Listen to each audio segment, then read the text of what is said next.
안녕하세요. 철없는 어른들. 오늘은 제가 얘기를 하는데 예, 저는 이사장입니다. 지나가던 시민 A님입니다.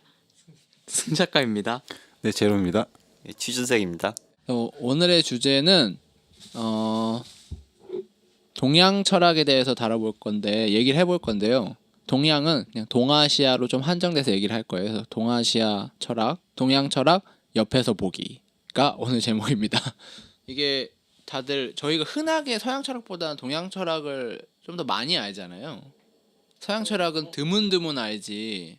정말 기독교 철학이나 기독교 사상에 대해서 정확히는 모르고 또 동양 사상이 더 대충 알지 않아요?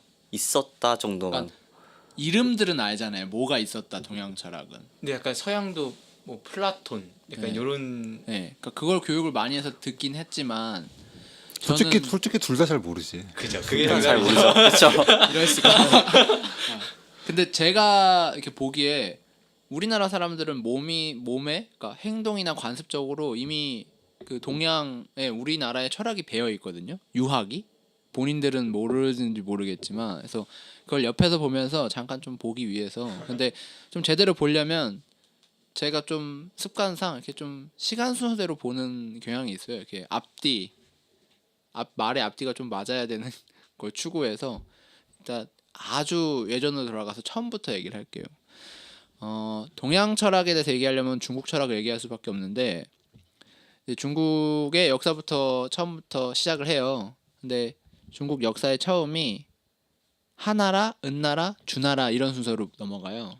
근데 하나라, 은나라는 이제 하나라, 은나라가 있는데 이제 원래 하나라는 뭐 이건 신화다라고 했는데 뭐 유적이 발견되고 뭐 은나라도 뭐 유적이 있고 뭐 하는데 중국인들이 그런 프로젝트를 한대요. 이렇게 고대 역사를 이제 뭐 실제 역사로 만들겠다.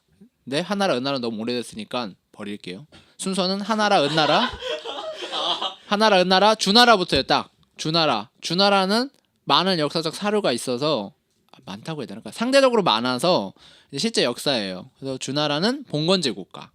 그때부터 여러 철학이 이제 탄생하기 시작했는데 이제 요 시기만 이제 시대를 언급할게요. 그 숫자를 BC 770년부터 춘추 시대라고 해요.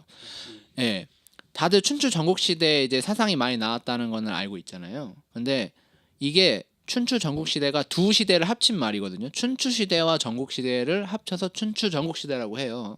뭐냐면 춘추 시대는 아직 안 싸운 시대, 전국 시대는 싸운 시대예요. 춘추 시대는 춘추 시대도 싸웠지.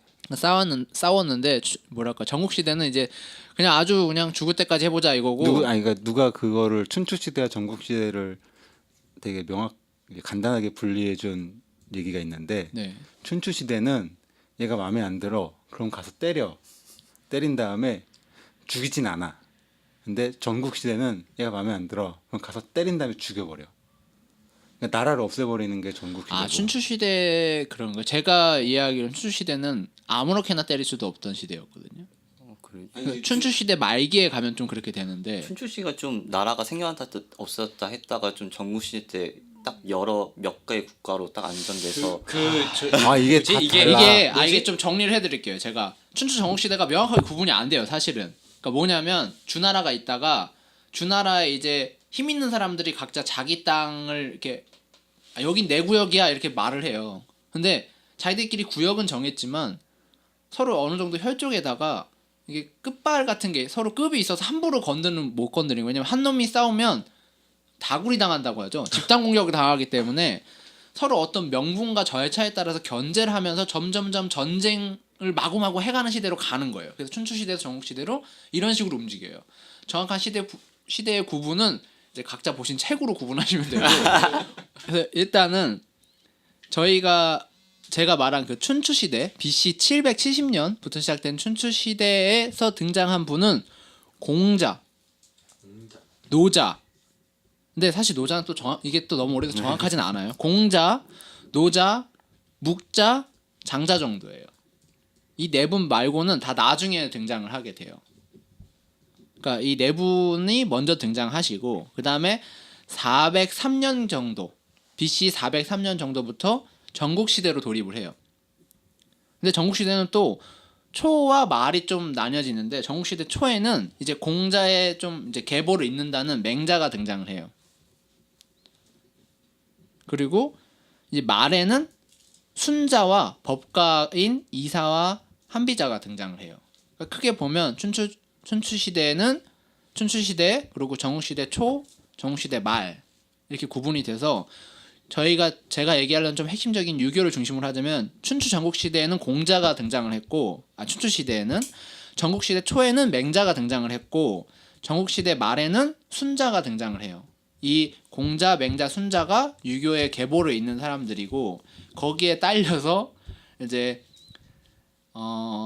노자라고 해야 되나? 노자, 묵자가 춘추 시대부터 이제 등장을 하는데 이제 전국 시대 초까지 논쟁을 가져가게 되고 전국 시대 말에야 돼서야 법가가 등장을 해요. 왜냐? 법가를 기반으로 전국 시대 말에 BC 221년에 진나라 시 황제가 통일을 하게 되기 때문에 이 법가가 전국 시대 말에 등장을 하게 돼요.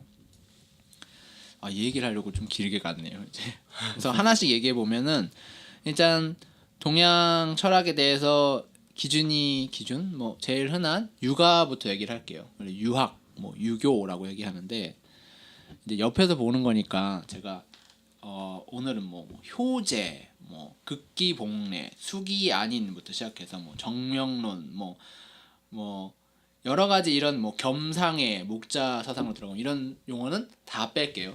이거 뭐 공부를 해야 되는 거니까 저희는 지식 없이 이런 전문 용어 없이 옆에서만 볼 거예요. 유가는 쉽게 보자면 완벽한 도덕적 인간을 이제 가정한 철학이에요. 완벽한 도덕적 인간이 있다. 근데 그게 이제 겉으로 드러나는 것과 내적인 걸 구분해서 얘기를 하게 돼요. 그래서 겉으로 드러나는 건 저희들이 흔하게 아는 예의, 딱 이렇게 뭐 머리가 너무 염색을 했다. 이게 외연이 별로 이게 도덕적이지 않은 거예요. 그때도 염색했나? 탈색하고 그리고 이제 본성은 저 사람 참 사실 착한 사람이야 이렇게 선과 악 이렇게 쉽게 생각하시면 돼요. 그래서 뭐 타고난 기질이 있다. 이 사람 원래는 착하게 태어났어. 뭐 이런 우리가 일상생활에 쓰는 말들이 다 저는 여기에 기반한 걸로 좀 보여요. 유가는 완벽한 도덕체를 얘기하는 건데 처음 이 말을 꺼낸 사람이 춘추 시대의 공자잖아요. 공자의 유학에서의 이제 핵심 개념은 인이에요. 어질인. 말 그대로 그냥 어진 사람이 완벽한 도덕적 도덕체로 보는 거예요.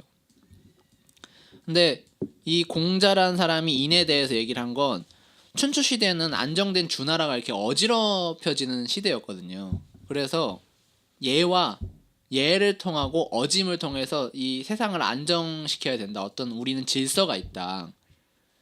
그런 얘기를 하면서 이제 이 철학이 나온 건데 너무 후려치나? 네. 일단 옆에서 보는 거를 저는 생각을 해서 이제 자세한 거 하나하나씩 하면 되는데 그리고 저희들이 흔히 아는 인 말고 효가 있잖아요. 효가 사실상 충으로 이어지는 거예요. 왜냐면은 저희가 뭐 흔하게 아는 뭐 국모, 뭐 국부는 뭐 이제 왕이 이제 아버지와 같은 역할이니까 효가 충으로 이어지는 거고 이분이 얘기하는 거에 대해서 이 사랑, 어진 사람의 사랑은 차별적인 거예요. 효는 차별적인 거잖아요. 자기 신인의 부모가 중요한 거니까. 그런 부분을 핵심으로 해서 이야기를 한 거예요. 이게 공자가 처음 얘기한 유학의 인을 중심으로 한 유학이에요. 그리고 같은 춘추 시대에 이제 공자와 같이 어지러운 세상에 대해서 이제 어떤 질서나 도덕체나 인 그리고 어떤 이제 차별적인 사랑, 충에 대해서 얘기한 반면에 묵자란 사람이 있어요. 묵자란 사람은 묵공이라는 만화와 영화가 있어요. 그런 걸 보시면 좀 참고가 되는데 이 사람들은 묵공은 싸우는 거밖에 안 나지.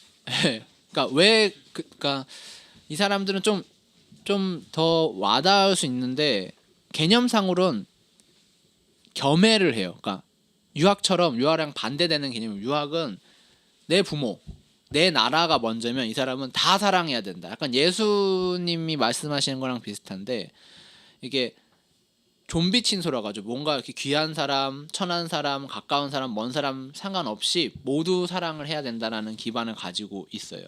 그리고 이 사람들은 기술자나 수공업자 중심으로 되었다는 건데 이 시대에도 보면은 이게 나중에 시대적으로 반복이 되지만 실질적인 분야로서 접근하는 사람이 있고 오로지 학문적인 분야로 접근하는 사람들이 있는데 공자는 약간 학문적으로만 더 가까워요. 학문적인 거를 중심으로 해서 시대에 반영을 하려고 한 반면에 묵자는 이제 실질적인 걸 바탕으로 이제 세상의 그 균형을 반영하려고 해요. 그래서 대표적인 사례는 이 사람들이 기술자이다 수공업자다 보니까 그 성을 방어하는데 그 기술이나 역량을 많이 써서 세상의 사랑과 평화를 위해서 전쟁을 막으로 돌아다닌다는 설이 있어요. 근데 정확하게 그게 맞는지는 모르겠지만 이게 이제 묵공에 대한 만화의 내용이죠. 만화나 영화에 그런 걸 많이 다뤄요. 그게 재밌는 소재였으니까. 그래서 이 묵자는 요 정도만 다룰 수밖에 없어요. 왜냐면 이제 많은 내용이 남아있진 않고 그냥 크게 보면 이 사람들은 사랑 겸해를 실천하니까 모두를 사랑해야 되니까 반전주의자고 그리고 형식상 예의를 뭐 갖춰야 되고 뭐 어떤 효나 뭐 충을 강요하지 않았기 때문에 왕을 모시지 않고 또 공동 육아를 했어요. 뭐 내 부모만 챙겨야 된다 이게 없으면 내 아이가 누군지 몰라야 되니까 이제 다 같이 다 내 아이고 다 나의 부모고 이렇게 생각을 한 거예요. 근데 일단은 알고 계시는 게 좋으니까 이 춘추 시대에는 공자와 묵자로 넘어가요. 그리고 정국 시대 초로 들어가면 맹자가 공자의 육아 사상을 이제 딱 정확히 계승했다고 표현한 게 맞아요. 계승하고 발전시켜요. 근데 맹자가 공자랑 다른 점은 인보다 의를 중시해요. 의. 근데 이거는 간단한 게 뭐냐면 춘추 시대는 그렇게 죽어라 싸우진 않았잖아요. 그래서 뭔가 어질고 뭔가 도덕적인 게 좀 더 중요했다면 명분이 중요했다면 정국 시대는 이제 죽어라 싸우니까 의가 더 중요하게 보는 거죠. 뭔가 불의를 이제 거부하고 의로운 행동을 하는 거에 대해서.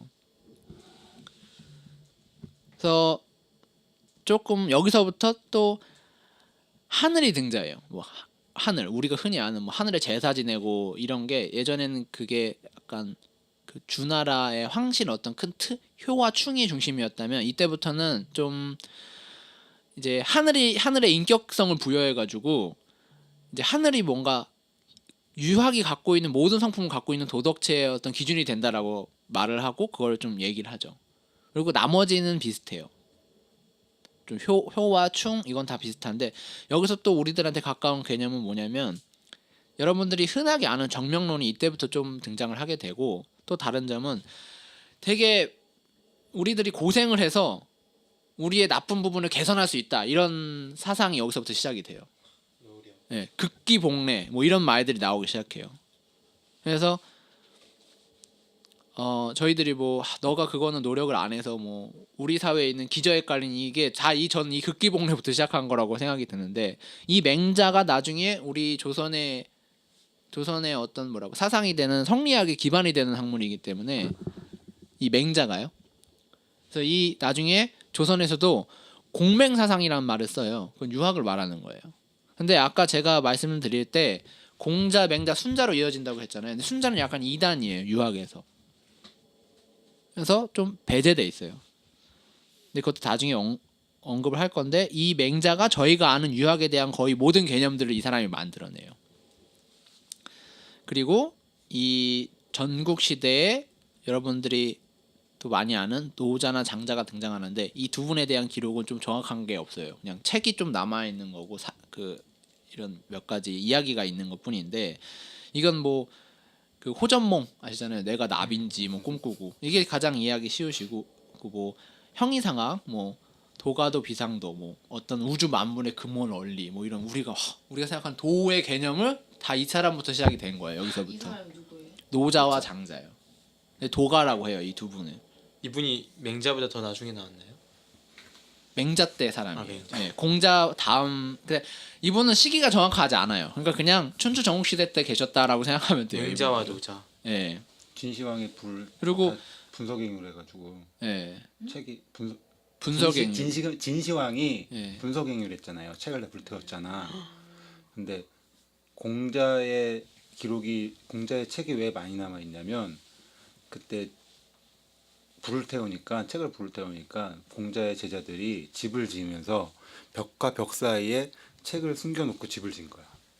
근데 그게 나중에 후대에 와서 집이 허물어지면서 그걸 발견해서 많이 남아 있다라는 얘기가 있어요. 예, 짧은 상식 듣고 이제 또 지나가면 시험 문제 나오는 거 있죠. 상선약수. 이거 처음 들어봐요. 네, 노자가 한 말인데 이제 뭐 물과 같이 물이 최고의 선이다라는 말인데 이런 개념도 등장하게 되고 아, 맞아. 예, 또 나왔어. 여러분들이 아는 뭐 도인 있죠. 도인의 느낌이 다 이분에서 출발을 해요. 그래서 뭐 파생하는 말은 뭐 신인, 진인, 뭐 지인, 도인 이게 다 여기 도가에서 나오는 말들이에요. 막 이렇게 수행하시고 막 이런 분들. 근데 우리가 우리가 밑에서 예, 우리가 나중에 갈수록 이런 개념들이 서로 일부 이렇게 갔다가 합쳐지기 때문에 막 성리학자도 수행하고 막 불교도 수행하고 하잖아요. 이런 게 이제 조금씩 합쳐져요. 근데 도가의 출발은 여기고요. 이제 유교와 조금 그러니까 유교와 다른 점을 하나 구분하자면 하늘을 인정을 안 해요. 하늘 이런 거 없다. 이렇게 인격체인 하늘이 없고 그건 아니고 그냥 뭐 하늘이랑 사람 관계가 없다. 그냥 우주 만물에 어떤 원리가 있다. 이게 도가예요. 이게 맹자와 노자. 예. 예. 그리고 이렇게 춘추 전국 시대에서 저는 가장 이제 중요한 인물들이 춘추 전국 시대 말기에 나오는데 일단은 춘추 전국 시대를 통일한 진나라 그리고 처음으로 황제를 선언하게 돼서 시황제라고 붙는데 이 진나라가 통일되는 기반이 되는 게 법가예요. 그리고 이 법가를 이제 창시라고 해야 되나요? 그 이끈 사람이 한비자랑 이사란 분인데 이거는 서양의 마키아벨리 군주론이랑 좀 비슷하긴 해요. 이 두 개는 그 군주론도 사실상 목표가 이탈리아의 통일이었잖아요. 이 법가도 사실상 이 법가를 이용한 이 천하의 통일을 목적으로 한 거죠. 그거 보면 중국 애들 진짜 이상하지 않아요? 중원을 통일하면 천하를 통일한 거라 그래. 거기가 근데 세상의 정. 분명히 근데 걔네들은 옆에 위에 아래 다 딴 나라 있는 거 알거든. 알면서 천하라 그래. 그래서 이건 법가잖아요. 저희들이 알고 있는 법치가 이거라고 생각하시면 돼요. 이렇게 학교에서 공부하실 때 뭐 율령을 반포한 군주가 있다. 이게 다 법가에 기반한 거예요. 왕만 예외. 왕이 다 짱이고 왕도 근데 이 율령으로서 율령 그러니까 누가 높고 낮음 이 기준을 다 얘네들이 공표를 하는 거예요. 그래서 왕 아래는 평등하다는 사상의 시작 지점이 이 부분이에요. 서양에선 이거는 신 아래 모두가 평등하다는 지점하고 비슷해요. 근데 도양령 왕인 거죠. 그리고 법과 수를 이용해야 된다. 그러니까 사자의 위엄과 여우의 깨를 이용해야 된다. 이게 군주론과 비슷한 부분이에요. 그러니까 법이라는 사자의 위엄, 명명백백한 부분과 왕의 그 권모술수라고 해야 되나요? 정략적인 부분을 둘 다 사용해야 된다는 게 아주 현실적인 그 사상이 담긴 책이에요. 그래서 천하 통일을 하면 뭐가 좋다고 생각한 거예요? 천하의 안정, 백성들이 안정된다고 본 거예요. 왕권을 전쟁이 강화해서 사라져야 일단 전쟁하지 기본적으로. 않고. 법적으로. 그래서 통일을 목표로 하는 거예요. 그리고 왕권을 강화해서 왕만이 공고하고 나머지를 안정시켜야 되니까 귀족 권력을 제한하는 수단으로 법을 사용하게 되고 전제 군주를 필요로 하는 사상이 되는 거예요. 그래서 이 군주론의 또 포인트는 성악설을 기반으로 해요. 사람은 나쁘다 이거예요. 두면 막 도둑질하고 막 살인하고 하니까 길들여야 된다. 이치로서 길들여야 법으로 되고 다스린다. 법으로 다스려야 된다라고 이치 생각하는 너무 거예요. 싫어. 근데 이 이치가 또 뭐 다르지만 이제 그 사상마다 다르지만 그래서 법가는 이렇게 알아두시면은 좋고 그리고 또 한 분의 중요한 분은 순자 유학에서 공자 공맹 사상에서 이제 제외된 분 이분은 뭐라고 동양의 프로메테우스라는 뭐 홉스에 대해서 뭐 이성에 대한 부분을 좀 더 이제 유학에 접목시킨 분이라고 보면 되는데 지금 또 그런 게 또 이 만인에 대한 투쟁이 사실 전국시대랑 비슷하잖아요. 그 느낌이 다 만인에 대한 투쟁을 하고 있잖아요. 동양에서 실제로. 그래서 이분이 확실히 다른 건 뭐냐면 하늘을 인격체로 대우 안 해요. 그냥 하늘은 하늘이다.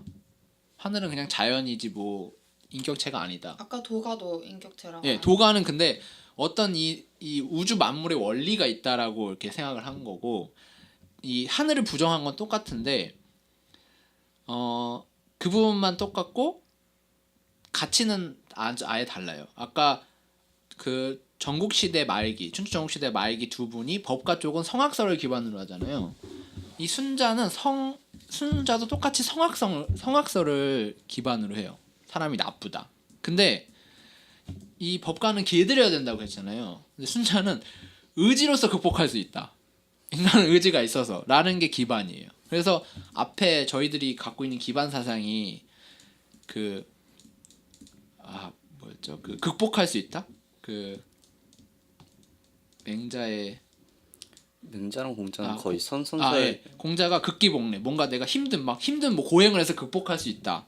근데 이 맹자래. 그 순자는 그런 극복하는 게 내가 힘들어서 극복하는 게 할 필요가 없는 거죠. 잠시만요. 의지가 필요하다. 이거 어려운. 공자랑 맹자는 선선설이라서 그쵸. 네, 성선설이라서 그쪽에서 그거를 찾아내는 거 아니에요? 내 내부에 네. 있는 선을 찾아내는 거 아니에요? 열심히 수행해가지고.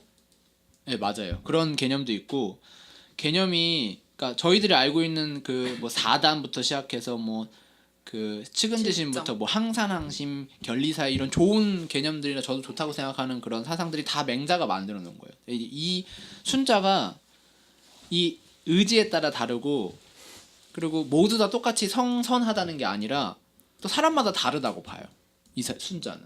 그러니까 좀 더 실학에 가까워요. 그래서 선악설. 조선 후기에 순자의 사상을 많이 가져와서 실학적인 부분에 반영을 시켜요. 조선에서.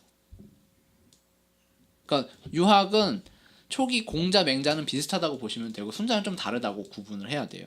이제 자세한 거는 하나하나 다뤄봐야 되겠지만 그 공자 맹자랑 순자랑 다른 거를 짚고 넘어가면 공자 맹자는 이 사람의 기질을 변화시킬 수 있다고 봐요. 그러니까 이 사람이 원래 착한데 악인으로 살았다는 어떤 기질이 습관이 있어요. 그걸 네가 고생을 해서 변화시켜서 착하게 바꿀 수 있다라고 보는데 순자는 그렇게 안 봐요. 이 사람은 원래 악한데 이 본성 자체를 변화시킬 수 있다고 보는 거예요. 공자 맹자는 이 사람이 원래 착한데 나쁜 행동을 하면 그 행동을 바꾸는 건데 얘는 이 본성 자체가 바뀐다고 보는 거예요. 의지로. 자유 의지로. 저도 말하는 저도 어려운데 그래서 그 공자 맹자의 정명론은 이제 왕은 왕이고 신하는 신하고 근데 맹자가 이제 뭐 역성혁명을 만들어 놨잖아요. 근데 그런 논리와 다르게 능력에 따라 사람을 써야 된다고 말을 해요. 순자가요. 예, 그래서 조선 시대 때 서자들이 순자의 사상을 많이 가져와요. 우리도 능력에 따라 일을 하고 싶다. 관직에 나가고 싶다. 그리고 조선시대 때 인구의 반이 노비였는데 네, 그리고 이 공자 맹자와 순자가 다르다는 부분이 순자는 본성 자체가 변화할 수 있다고 본 거잖아요. 그러니까 그 신분제 자체에서 노비나 백성 자체도 왕과 뭐 사대부와 같이 할 수 있다라고 인정을 해요. 그래서 나중에 그 정도전의 민본 사상에 순자 사상이 들어가요. 근데 이건 너무 복잡한 얘기니까 일단 이렇게 구분이 된다. 근데 법과는 명확히 다르죠. 백성은 뭐 얘네들은 통치받아야 될 대상이지 이제 통치할 수 있는 대상은 아니다. 그러니까 선거권은 있지만 피선거권은 없다. 이런 개념이에요. 그러니까 법관은 원래 성악이니까 얘들을 잘 다스려야 돼. 이 악한 게 안 튀어나오게. 법으로서. 예. 이거고 순자는 성악이지만 모두가 다 자유 의지나 자기의, 그리고 객관적인 자유 의지들이 있기 때문에 선이 변할 될 수 있다. 근데 이런 그걸 거예요. 뭐 예로서 행동을 제한해서 이 사람의 어떤 기질적인 부분을 변화시키는 게 아니라 본성적인 걸 변화시킬 수 있다. 그러니까 노비도 뭐 아주 아무리 천한 백성조차도 뭐 왕이 될 수 있다. 뭐 백성조차도 그거는 뭐든지 될 수 있다. 모두 안에 부처가 있는 거랑 같은 그런. 그렇게 해석도 되죠. 뭐 근데 아니다 하시는 분들이 그건 이제 학자마다 다르실 수 있으니까 이제 저는 옆에서 보는 거니까 나중에 정면에서 봐요. 그래서 춘추 전국 시대를 지금 요 정도까지로 이제 정리할 수 있고 나머지가 시작되는 건데 다들 여기까지 이제 이걸 좀 깊이 파고들잖아요. 다 뻗어요. 너무 여기도 너무 어려워가지고 이 부분은 근데 이렇게 훑고 저는 이제 이 다음부터를 설명하는 건데 진나라가 몇 년이에요? 진나라가 통일한 게 진나라가 3개가 있어요. 진시황 진나라. 처음 진시황의 진나라는 BC 221년에 통일을 하게 돼요. 그리고 이 춘추 전국시대 이런 사상들이 나오고 그 다음은 진나라가 세워졌지만 곧 망하고 한나라로 다시 중국의 역사가 바뀌잖아요. 이제 한나라는 유학을 채택하게 돼요. 그러면서 아까 말씀하신 진시황제가 분서갱유를 해버려가지고 이제 그 책이 남아있지 않잖아요. 그래서 유학 자체가 그 구분이 돼요. 진나라 전 유학과 그 이제 한나라, 그러니까 우리가 아는 한민족, 한족의 유학이랑 좀 구분이 되고, 그래서 앞에 유학을 선진 유학, 진나라 앞에 유학, 뒤에 유학을 이제 후진 유학이라고 하는데 보통 후진 유학이라고 안 하고 훈고학이라고 해요. 훈고학은 이제 앞에 그 책들이 별로 없으니까 그걸 책들을 복원하고 막 사람 말 들어서 이제 기록 남기고 그런 거 이제 이 말 뜻이 중국 말이 이제 춘추 시대 말이랑 나중 말이랑 다르니까 말을 해석을 하고 그걸 자꾸 이렇게 뭐 주석을 달고 이런 작업들을 계속 해 나가는 시기예요. 진나라가 어느 정도 유지됐어요? 진나라가 몇십 년 유지됐나요?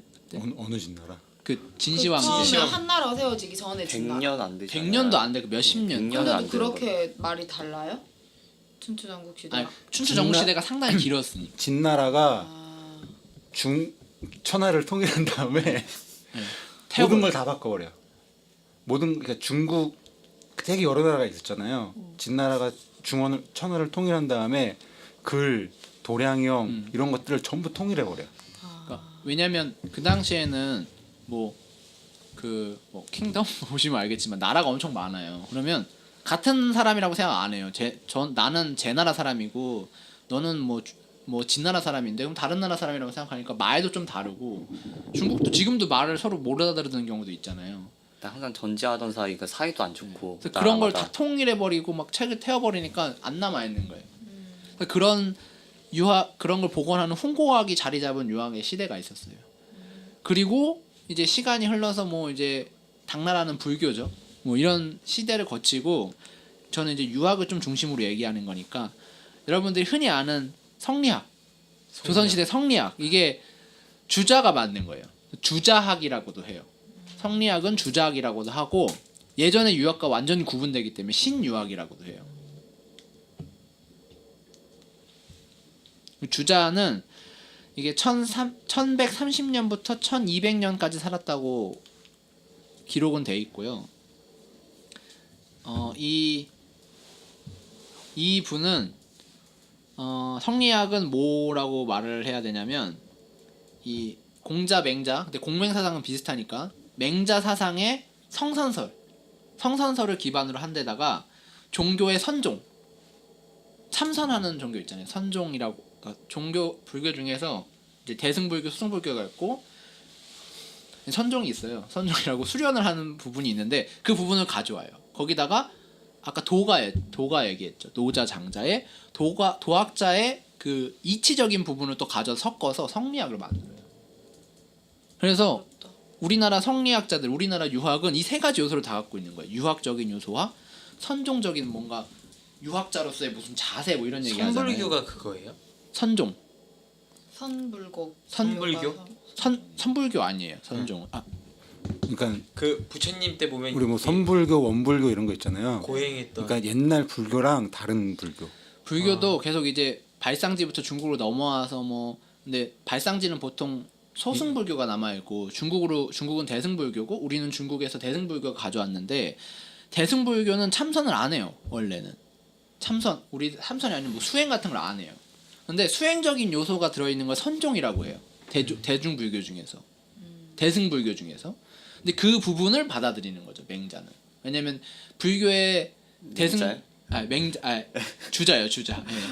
그래서 주자가 맹자의 성선설과 맹자의 유학적인 부분과 종교의 선종 그리고 도교의 이치적인 부분을 섞어 자기 나름대로의 세계관을 구축해서 성리학을 만들어요. 주작이라고도 하고 원래 주작인데 새로운 유학이라서 신유학이라도 하고 성리학이라고 말한 이유는 여기에 성과 이와 기를 다루기 때문에 성리학이라고 말을 하는 거예요. 근데 이게 어쨌든 우리한테 큰 영향을 끼친 학문이잖아요. 성리학은. 그래서 이 중심으로 얘기는 하는 거고. 도대체 성리학이 뭔지 그거는 진짜 이제 궁금하네요.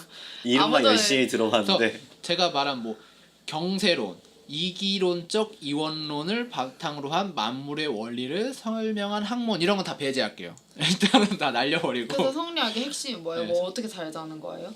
성리학의 행동은 이제 여러분들이 아는 성리학은 뭔가 되게 구리고 막 꼬장꼬장한 그런 막 명분에 휩싸인 그런. 우리가 아는 그 유교라는 네, 게 성리학이에요? 그러니까 다들 그냥 유교라고 생각하지 성리학이고 뭐 신유학이 구분을 안 하잖아요. 그냥 공자, 맹자고 뭐 그냥 다 합쳐서 유학은 그냥 공자 유교. 그리고 그냥 유학, 유교, 제사 이렇게 생각하죠. 싫다 음. 이렇게 그러는데 우리 뭐 유교 제사. 유학 때문에 조선이 망했다 막 그렇게 그런 것만 있으니까. 우리가 교과서에서 윤리라는 한 과목으로 배워서 그래. 맞아요. 근데 이 주자학, 이 성리학이 아까 제가 설명했지만 맹자와 선종과 도교의 이치를 섞어놨다고 했잖아요. 근데 기본이 되는 건 맹자예요. 근데 맹자의 걸 다 가져온 게 아니라 선종이랑 도가적인 부분은 제외를 할게요. 그래서 성리학 책에 보면 막 그 유학자 수련법 막 이런 것도 있어요. 근데 제외하고 핵심적인 맹자 부분을 얘기하면 맹자에서 경물치지를 가져와요. 맹자가 이미 한 말인데 경물치지, 성의, 정심, 수신제가 지구평천한데 경물치지가 뭐냐면 사물을 관찰한다는 걸 말하는 거예요. 유학이 우리가 알기로 무슨 사물을 관찰하고 그런 학문이 아닌 걸로 알고 있잖아요. 근데 먼저 어떤 그 사물이나 세상에서 존재하는 거에 대해서 이제 그거에 대해서 관찰하고 알아내는 학습 과정을 먼저 수행한 뒤에 그것에 대한 이치를 알라는 뜻이에요. 이거는. 그래서 보면은 상당히 현실적인 학문이고 거기에 이제 기본 유학적인 부분이 같이 결합된 학문이에요. 그래서 보면은 이게 나중에 사단 칠종론인 이효와 이황이 이제 이걸 개발을 하는데 이것도 후에 좀 변질이 돼요. 왜냐면은 기존 유학적인 부분과 여기에 이제 실천적이고 과학적인 부분, 그러니까 관찰하고 실험하고 있는 부분이 섞여 있잖아요. 그래서 조선 초기에는 이 관찰하고 실험하는 현실적인 부분이 강조가 됐다가 후기에는 경학적인 부분이 강조가 돼요. 근데 이거를 제가 설명하는 거 너무 오래 걸리고 간단히만 짚고 넘어가면 간단히 짚기도 어렵네 이거는. 그러니까 내 마음과 이 현실 어떤 물체의 관계를 기반으로 설명한 학문이에요. 그래서 성과 리 그리고 이와 기를 설명한 학문이에요. 이렇게 하고 패스를 할게요. 이제 나중에 이걸 하나하나 1도 달아볼게요. 이해가 안 됐어요. 그러니까 이기론을 알아야 네, 성리학을 알 수가 있는데 이론이랑 막 그러니까 이런 이기론은 거 있잖아요. 근데 사실상 성리학을 기반으로 해서 나중에 이걸 좀 더 설명한 거지. 그래요? 예, 그러니까 성리학을 좀 발전시킨 거예요. 그러니까 성리학이 그 맹자가 말한 사단과 칠정 그리고 이 사단이 성 그리고 칠정이 정이에요. 성과 정 마음에 성과 정이 있는데 이 성은 사람이 갖고 있는 사단 인의예지에 대한 발현되지 않는 성선 내가 갖고 있는 선이다. 그러니까 발현되지 않았지만 애가 막 울어. 그럼 가서 괜찮아 한 게 이거를 말하는 거예요. 정은 기발 이미 내가 드러나는 거. 내가 불의를 봤는데 불의를 보고 빡침이 있는데 화가 나는 건 미발한 내가 착한 마음이지만 이거를 내가 가서 그 사람을 친다. 이건 기발이 내가 드러나는 어떤. 근데 이게 너무 어려워요. 그러니까 나를 잡아서 얘기해야 되는 거고 이런 거를 기반으로 한 학문이니까 예전에 우리가 설명드린 유학 뭐 이런 어떻게 보면 좀 이렇게 이걸 듣다 보면 유학이 참 단순하구나. 그러니까 예전 애들은 좀 단순했네라는 생각이 드는 정도로 복잡해요. 그러니까 와 이거 예로 들면 설명해야 되는데 예 일단은 여기까지 이렇게 더 많은 설명을 해야 되니까. 그리고 조선시대 성리학이 있었잖아요. 근데 조선시대 사극 같은 거 보면 사문난적이다 뭐 책을 태워라 막 이런 말 하잖아요. 뭐 성리학이 아닌 것들은 뭐 막 사문난적 이게 이단이란 뜻인데 이단 중에 대표적인 게 양명학이에요. 그게 뭐예요? 네, 성리학과 대비되는 처음 들어보는 양명학인데 왕수인이라는 사람이 만들었어요. 네. 왕수? 왕수인. 왕수인은 들어본 거. 왕수인인데 이제 이름이 왕수인이고 호라고 하나요? 그래서 호가 양명이에요. 그래서 이 사람은 자라는 어떤 선생님이라는 학문을 못 받은 게 사문난적이잖아요. 제대로 된 학문이라고 취급 못 받았어요. 조선인이에요? 아니 중국인이죠. 예. 왕수인이 만들었는데 이 사람의 호는 양명이다. 그러면 우리가 삼국지에서 보듯이 조조가 이름이지만 맹덕이 있잖아요. 조맹덕이라고 부르죠. 그럼 이 사람 이름은 왕수인이지만 이때부터 이름을 세자로 썼어요. 그래서 우리나라도 영향받아서 이름을 세자로 쓰는 거예요. 이때부터. 그래서 이 사람 호가 양명? 호인가? 그래서 양명이라고 하니까 이 사람을 부를 때 왕 양명이라고 불러요. 그리고 이 양명을 따서 이 사람의 학문을 양명학이라고 부르는 거예요. 어느 시대? 이 사람도 주나라 때. 주나라 때. 주나라가 몇 년도예요? 그건 제가 안 적어놨어요. 주나 그러니까 전체적으로 한번 옆에서 훑는 거니까 훑게 도와줘요. 네. 네, 잠시만 주나라로 언제 넘어갔어요? 아까 한나라에서 주작이 시작됐다고 하지 않았어요? 아니요. 주작이 시작된 건 주나라에서. 아하. 네. 한나라에서 이제 경서를 복원하는 홍고학이 맞아, 유교의 맞아, 기반 맞아. 유학이 기반이 되는 거고 이제 그 사이에 뭐 당나라 많잖아요. 뭐 여러 뭐 해서 주나라까지 온 거예요. 이제 그 역사는 패스하고 그래서 주나라 때 이제 성리학도 등장을 하고 양명학도 등장을 하는 거예요. 근데 이 성리학이랑 조금 다른 건 얘도 맹자를 기반으로 하긴 해요. 근데 뭐라고 할까? 이 성리학은 이 성리와 성과 정 그리고 이와 기를 좀 구분해서 얘기를 해요. 근데 양명학은 똑같은 거야라고 얘기해요. 다르지 않아. 그거 구분할 필요 없어. 똑같은 거야 이런 식으로 얘기를 해요. 조금 더 관념론에 가까우게 말을 해요. 근데 이것도 이렇게 붙잡고 얘기하려면 오래 걸리니까 이거는 근데 예를 들면 이게 선조 때부터 들어와요. 선조 때 중종 때 조광조가 이걸 가져와요.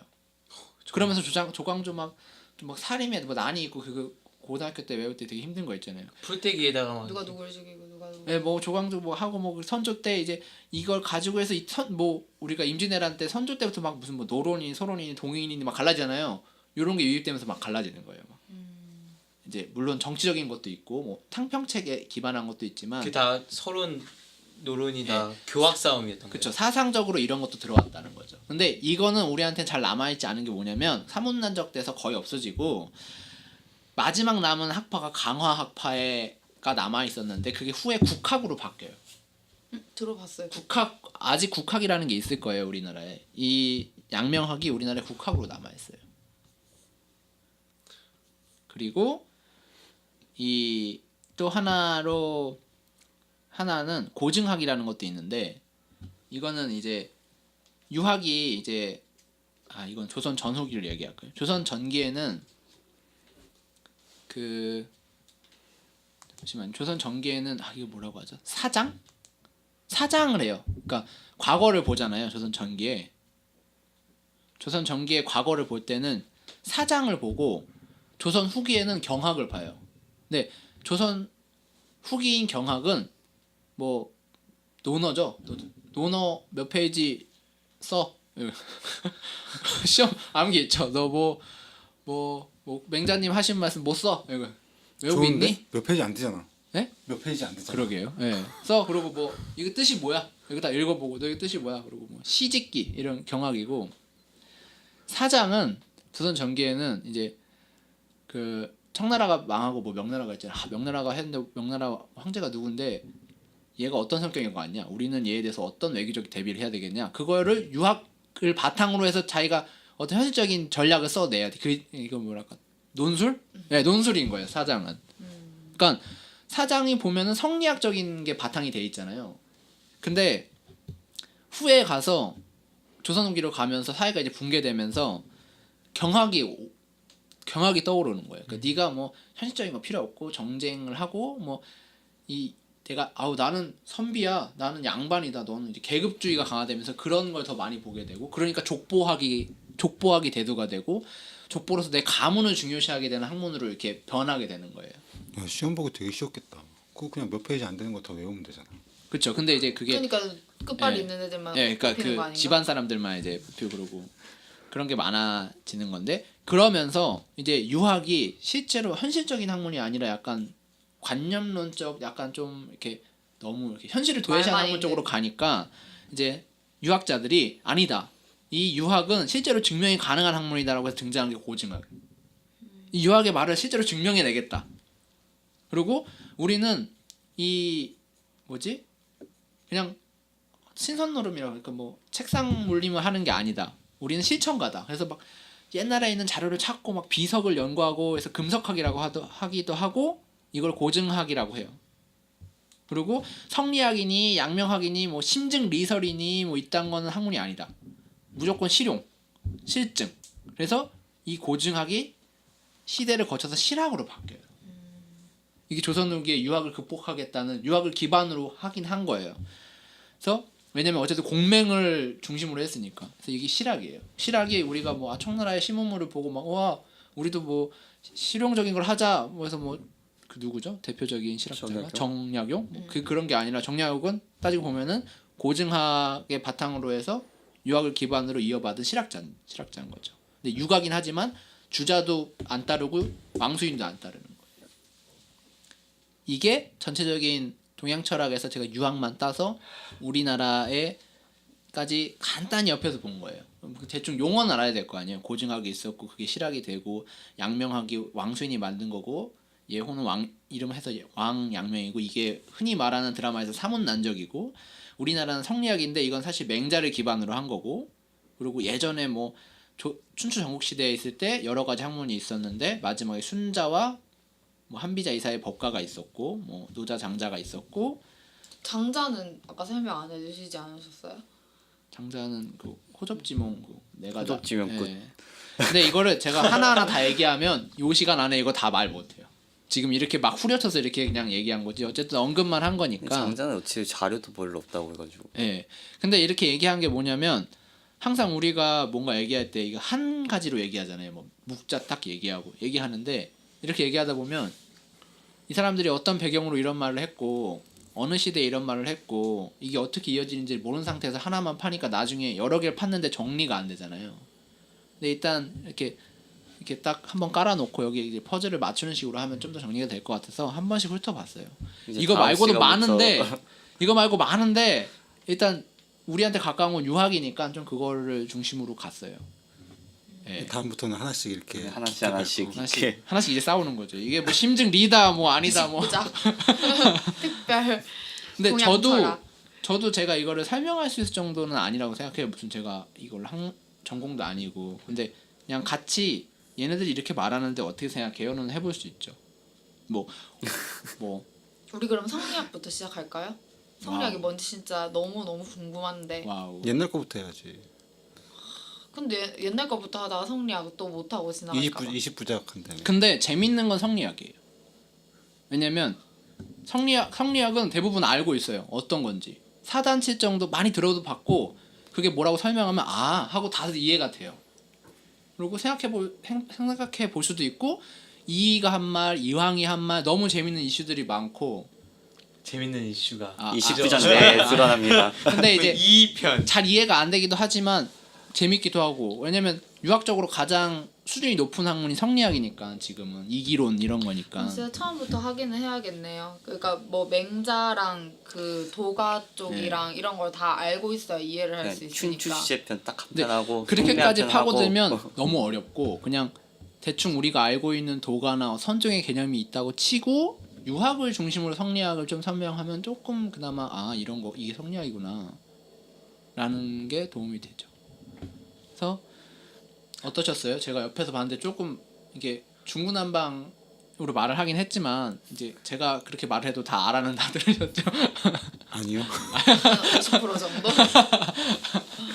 좀 왔다 갔다 한 게 많아가지고 아까 주나라고 했는데 송나라였던 것 같은데 양명화 쳐보니까 주 주가 막 기원 주가 주나라가 비어져 아니구나. 주자라고 해 주나라로 했고 송나라. 송나라 주나라는 옛날 나라고 송나라. 우리나라 고려 때. 그러니까 이제 고려 때 송나라가 주작이 생기고 그게 고려에서 조선으로 변혁시키는 학문으로 우리나라에 들어오는 거예요. 그러니까 당연히 나라나 세상을 변화시키는 학문인데 그냥 이렇게 책 보고 책상 물림하는 학문이 당연히 아니죠. 시대가 흐르면서 이제 책상 물림하는 학문처럼 이렇게 변한 거지. 그래서 알면은 저는 우리나라 살면서 성리학은 알아야 제사 지낼 수 있지 않나? 그냥 왜 제사 지내는지 모르고 지내는 사람도 많잖아요. 그리고 난 제사 안 지낼 건데. 네, 뭐 저는 한 번도 안 교회님이 안 지내봐서. 지내기도 하고. 저한테 선택권이 없어서. 네. 그리고 또 기독교 사상도 잘 모르잖아요, 사실. 그러니까 성경을 잘 모르는 건 당연하고 그 두꺼운 걸 어떻게 잘 이해하겠고. 안 두꺼운데. 기독교의 기본 사상 같은 거 있잖아요. 원죄가 왜 원죄 개념이 반드시 있어야 되고 기독교는 자유의지란 개념이 반드시 있어야 되고 이게 왜 예수가 그런 위치에 있는 건지 이 정도는 이해하고 있어야 기독교가 어떤 사상을 기반으로 하고 있구나를 이해할 수 있잖아요. 원죄가 뭐야? 그리고 자유의지가 뭔데? 이러면 다 그러지. 내가 죄인이다. 왜 죄인이지? 교회 성당 약간 퉁쳐서 생각하는 경우도 있고. 근데 그걸 기반으로 하되 워낙 학문이 많이 파생돼 있으니까 기독교도 다 설명할 수는 없겠지만 우리는 이제 개신교랑 가톨릭. 천주교만 생각하잖아요. 근데 정교를 거기 넣어야 돼. 러시아 그러니까 정교라는 게 우리 러시아 정교, 그리스 정교 할 때 그 정교. 정교도 넣어가지고 같이 생각해야지. 다음번에 한번 정리해서 성공회, 영국 성공회. 그게- 영국도 그 따로 기독교 있잖아요. 파 중에 하나예요? 네. 그 종교의 지도자를 개신교파지. 개신교파. 왕으로 하는 그러니까 기독교도 뭐라 그랬지? 기독교에 보면 뭐 대한예수교 장로회, 무슨 감리회, 성공회, 침례 이렇게 있잖아요. 교리가 다 달라요. 그러면 나중에 종교 스페셜 한번 해주세요. 유대교도 여기에 들어가요. 유대교는 아니에요. 또 유대교는 다른 애초에 기독교가 옛날에 아니에요. 아 그러니까 기독교가 아닌 걸 나누는 기준이 예수가 그냥 거기에 역사에 그냥 나오는 한 사람이냐 아니면 예수가 신이냐 이거에 따라 다른 건데 이제 기독교는 예수가 신인 종교가 기독교인 거고 유대교나 이슬람교처럼 예수가 신이 아닌 종교는 기독교라고 안 하고 아브라함 종교라고 하죠. 그럼 얘들은 유대교도 아브라함이에요? 예, 예수가 신이 아니니까. 기독교도 아브라함 쪽은 맞죠? 맞는데 이제 그 중에서 예수를 인정하냐 안 하냐. 예수가 신이냐 아니냐 이 차이. 그걸로 이제 기독교냐 아니냐가 나눠지고. 이건 나중에 기독교 편에서 한번 근데 저희도 이런 거 다루면 사실 그 종교를 어느 정도 이해하면 그 나라 문화를 이해할 수가 있잖아요. 외국인들도 우리나라 볼 때 우리는 유학이라는 게 배 있고 몸에 유학을 모르면 저 사람도 되게 뭔가 뭐 이렇게 연장자 이런 거 모르잖아요. 우린 사실 어른한테 반말 안 하는 게 유학에 배경돼 있는 거지 사실은 그게 문화에 들어와 있는 거잖아요. 선생님 학교에서 그렇게 배워서 네, 그렇죠. 그렇게 가는 게 그 종교나 사상에 대한 문화권이 구분되어 있는 게 그 나라 사람들이 행동하는 이유를 이해하는 게 좀 더 쉬우니까 왜 자살폭탄 테러를 하나 시아파 그러지 우리나라 개신교에서 왜 이렇게 동성애를 반대하나. 네, 왜 기독교에서 왜 그러나 이번에 나왔잖아 그 뉴스에 에스더 기도회 때문에 그렇다. 유명해졌네요 거기. 아 근데 유럽은 가장 많은 그게 기독교잖아요. 그렇지 않아요? 카톨릭- 유럽 아 개신교가 더 많아요? 그러니까 기독교. 여튼 뭐 카톨릭 그러니까 기독교. 그 예. 두 개 합쳐서가 제일 많은데 거기는 오히려 동성애를 인정해주는 쪽 아니에요?